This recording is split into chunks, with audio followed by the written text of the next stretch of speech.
Tutorial on how I draw cats cause someone asked. Start with rough circle and put a cross in center where you want it to look.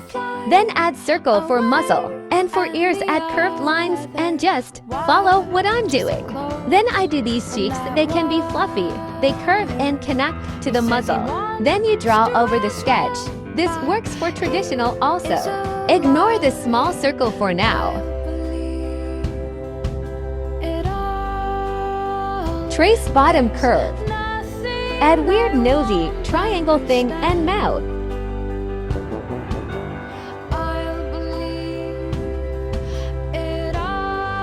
Then the eyes are just curved triangles kinda.